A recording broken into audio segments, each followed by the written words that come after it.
Welcome to geography nest. यहाँ पर देख सकते हैं कि ये यूजीसी इंडिया ने रीट्वीट किया था। मम्मीदला जगदीश कुमार की ट्वीट है ये, जो कि यूजीसी का चेयरमैन है अभी का। ये ट्वीट किया गया था 10 अप्रैल को, ठीक है, 9:05 PM। यहाँ पर देख सकते हो, यहाँ पर ये बोला गया है कि हमारा जो नेट का एग्ज़ाम है वो, यानी जून का जो नेट यूजीसी नेट का एग्ज़ाम है उसका नोटिफिकेशन तुरंत ही निकल जाएंगे, ठीक है। और इसका जो एग्ज़ाम है वो कंडक्ट किया जाएगा जून की 1st एंड 2nd वीक में। तो चलिए आज हम डिस्कस करेंगे यूनिट 1 जियोग्राफी सब्जेक्ट के, that is paper 2 and which is geomorphology. So basically we will discuss about the book of Shavindra Singh, how to complete it, okay, about that. So let's start. और इसके साथ ये भी बता दूं कि आपका जो पेपर 1 है वो रहता है और पेपर 2 रहता है। तो पेपर 1 में आपका 50 क्वेश्चन रहेगा, ठीक है, और पेपर 2 में यानी आपका जो सब्जेक्ट है, in case of our this is geography, so आपका जो मेन सब्जेक्ट है उसमें से 100 क्वेश्चन रहेंगे। तो टोटल 150 क्वेश्चन रहेंगे, जहाँ टोटल मार्क्स हो गए 300, ठीक है। और इसके लिए आपको टाइम मिलेगा 3 आवर्स यानी 180 मिनट्स। तो आप बोल सकते हो कि आप एक एक क्वेश्चन को आपको एक एक मिनट में करना पड़ेगा, ठीक है। तभी आप जो वो सोचने की टाइम है वो आपको थोड़ा मिलेगा। तो उस लेवल का प्रिपरेशन कीजिए, उस लेवल का पढ़ाशुना कीजिए, ठीक है, तभी हो पाएगा। तो चलिए आगे बढ़ते हैं। अगर आपको सिलेबस भी पता नहीं है तो प्लीज़ डाउनलोड करिए और चेक कीजिए ज़रूर।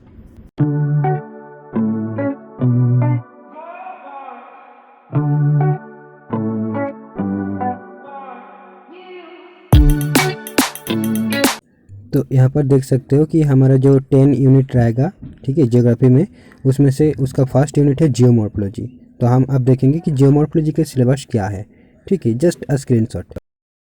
हाँ जी, सिलेबस इतना ही है, लेकिन ज़्यादा खुश होने की कोई ज़रूरत नहीं, क्योंकि अगर सिर्फ आप ये टॉपिक देखकर प्रिपेयर करोगे तो हो सकता है आप बहुत क्वेश्चन मिस कर जाओगे। तो इसलिए वाइज डिसीजन यही होगा कि आप शविंद्र सिंह में जितने भी चैप्टर्स है, ठीक है, वो मैं बता दूंगा। 2-4 चैप्टर्स ऐसे जो जिसको पढ़ने की ज़रूरत नहीं है, बाकी सारे चैप्टर्स आपको कवर करनी है और वो बहुत अच्छे से पढ़नी है, ठीक है। तो चलिए स्टार्ट करते हैं। हाँ, तो ये जो है PDF है, ठीक है, ये जियोमॉर्फोलॉजी शविंद्र सिंह का ही है, ठीक है। यहाँ पर आप किसी अगर आपके पास या आपके फ्रेंड के पास अगर हार्ड कॉपी है तो आप क्रॉस चेक भी कर सकते हो, ठीक है। तो यहाँ पर देख सकते हो सारे के सारे चैप्टर्स यहाँ पर दिया है PDF के फॉर्म में, और कोई एक्स्ट्रा पेज जो भी होता है, ठीक है, इंट्रोडक्शन वगैरह जो भी होता है, तो सारी चीज़ें हटा दिया गया है, ठीक है। और ये PDF मैंने क्रिएट नहीं किया है, किसी ने ये जो है टेलीग्राम चैनल पे शायद दिया था। मैंने एक वन लाइब्रेरी बोल के जो वेबसाइट रहता है, ठीक है, जहाँ पर बहुत सारे बुक वगैरह मिलती है, तो मैंने शेयर कर दूंगा वो सारे डिटेल्स। बट अभी मैंने उसी से डाउनलोड किया हुआ है, और ये आपको उस वेबसाइट पे जाने की ज़रूरत नहीं है। मैं इसका जो मेरा ड्राइव में ये रखा हुआ है, तो उस ड्राइव का लिंक मैं दे दूंगा, आप वहीं से भी डायरेक्टली जो है डाउनलोड कर सकते हो, ठीक है। और तो यही बात है। लेकिन आपको ये बता दूं कि अगर क्या होती है कि फर्स्ट टाइम PDF में पढ़ने से बहुत सारी दिक्कत होती है। लेकिन मेरे को भी ये जो हार्ड कॉपी है मेरे पास नहीं था, या अभी भी नहीं है, ठीक है। तो मैंने भी यही PDF से पढ़ा है, और मैंने पढ़ते वक्त जो नोट किया है, और जो नोट किया है उसी चीज़ को मैंने हाईलाइट भी करके रखा है यहाँ पर, ठीक है। तो मैं वही PDF का लिंक आपके साथ शेयर कर दूँगा, ओके। तो इसमें अगर क्या होगा कि आप अगर PDF को पढ़ो तो आपको फिर से हाईलाइट करना नहीं पड़ेगा। और एक चीज़, अगर आप सिर्फ उस हाईलाइट पोर्शन को ही अच्छे से पढ़ो, ठीक है, मैं ये नहीं बोल रहा हूँ कि आप गोटा पूरा बुक मत पढ़ो, लेकिन वो जो हाईलाइट का जो चीज़ है ना, वो अगर आपके पास टाइम कम है तो वो ज़रूर पढ़िए और अच्छे से पढ़िए। इसके आई होप आपका टाइम भी थोड़ा कम लगेगा, इसलिए मैं उसी को अपलोड करूँगा। अगर चाहे तो आप उस हाईलाइट को फॉलो कर सकते हो, अगर नहीं कर सकते हो, या फिर ये दोनों चीज़ें ही मैं अपलोड कर दूंगा, ठीक है। एक हाईलाइट वाला भी कर दूंगा, और ये एक जो प्लान है इस ओरिजिनल PDF को, दोनों के ही मैं अपलोड कर दूंगा, ठीक है। और यहाँ पर मैं ये बता दूं कि आप उस हाईलाइट को चेक करेंगे तो आपको मिल जाएगा कि मैंने कौन कौन सी चैप्टर पढ़ा है, और जिन जिन चैप्टर को मैंने लगभग सारे चैप्टर्स को एक बार गो थ्रू किया है, ठीक है। उसके बाद पढ़ने के बाद मेरे को जहाँ जहाँ ज़रूरत नहीं लगी कि नहीं लगा कि ये अनइम्पॉर्टेंट है, क्योंकि मैं प्रीवियस ईयर क्वेश्चन ईयर को जो क्वेश्चन पेपर है वो बहुत चेक किया हुआ है, ठीक है। और उससे मेरे को समझ में आया कि ये तो कभी आया ही नहीं है या ये अनइम्पॉर्टेंट है, तो वो सारे चैप्टर में कोई हाइलाइटर नहीं है।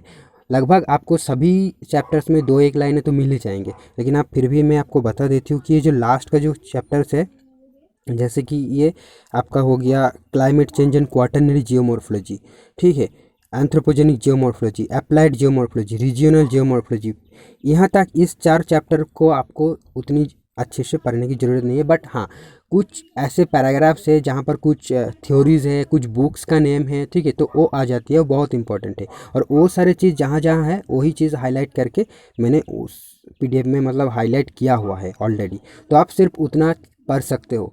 या आप सजेशन ही रहेगा, सबसे बेस्ट सजेशन कि अगर आपके पास बुक नहीं है तो एटलीस्ट आप एक बार इस बुक को पूरा गो थ्रू कीजिए, ठीक है। और जिस चैप्टर मतलब जो पोर्शन आपको इम्पोर्टेंट लगे, ठीक है, उसको हाईलाइट कीजिए। और डिटेल में पढ़ने की आपको कोई आवश्यकता नहीं है, अगर आप सिर्फ ऑब्जेक्टिव तरीके से पढ़ो, ठीक है। जैसे कि मान लो आपको नहीं पूछा जाएगा कि यू शेप्ड वैली क्या होती है, तो आप डेफिनेटली सिर्फ यू शेप्ड वैली कैसे फॉर्म होता है, मतलब ग्लेशियर के थ्रू फॉर्म होती है, उतना याद रखना ही काफ़ी होगा। लेकिन हाँ, जैसे कि कुछ डेफिनेशंस होते हैं जैसे एस्कर्स, ठीक है, इस कुछ छोटी छोटी चीज़ें जो है वो डेफिनेशन आपको याद रखनी है, ताकि आपका जो पूछा जा सकता है जो एस्कर क्या है, मतलब ऐसे तो नहीं पूछा जाएगा बट कोई ऑप्शन दिया रहेगा। अगर आपको प्रीवियस ईयर क्वेश्चन देखना चाहिए आपको, ठीक है, अगर वो देखोगे तो आपको पता चलेगा। तो मैं वो कहाँ से देखना है, कैसे देखना है, वो सारे चीज़ भी मैं कवर करूँगा आने वाले वीडियोस में। तो आप आज एटलीस्ट सिलेबस को डाउनलोड कीजिए, उसको अच्छे से एनालाइज कीजिए, उसके बाद जियोमॉर्फोलॉजी के साथ स्टार्ट करिए। और इसके लिए आपको इस जो जियोमॉर्फोलॉजी का जो PDF सविंदर सिंह का, इसी से स्टार्ट करिए। और ये बुक काफ़ी अच्छी है और मोर देन सफिशेंट बोला जाता है, ठीक है। लेकिन ऐसा नहीं है कि अगर ये आपने पूरा कर लिया तो सारे क्वेश्चन आपको मिल जाएंगे यहीं से, ऐसा भी नहीं है। तो ठीक है, आपका बेसिक जो है शुरुआत जो है यहीं से करिए। अगर आप 10 क्वेश्चन आता है तो आप मान लीजिए 8 क्वेश्चन जो आएगा वो आप सविंदर सिंह अगर अच्छे से पढ़ा हुआ है तो आप उसका आंसर कर सकते हो। और ऐसा बोला गया है कि हर चैप्टर से मतलब हर यूनिट से आपको 10 क्वेश्चंस मिलेंगे, इसलिए 10 यूनिट से आपको 100 क्वेश्चन मिल जाएंगे। बट ऐसा होता नहीं है, कभी कभी कोई भी यूनिट से 10 से ज़्यादा आ जाती है, किसी से भी कम आ जाती है, तो आप एवरेज मान के चल सकते हो कि आपको 10 क्वेश्चन जो है हर एक यूनिट से मिलेगा। तो ठीक है, इतना ही है। चलिए आप पढ़ना स्टार्ट कीजिए। और मैं जो समरी प्रिपेयर किया हूँ, ठीक है, हाईलाइट किया हूँ, तो आपको मिल ही जा रहा है, यहीं के डिस्क्रिप्शन में वो PDF दिया हुआ रहेगा। और उसके अलावा भी मैं उसका जो समरी है, उसका समरी के ऊपर भी वीडियो बनाते रहूँगा। तो आप ज़रूर चैनल को सब्सक्राइब कीजिए और आपको अपडेट मिलते रहेंगे। Thank you.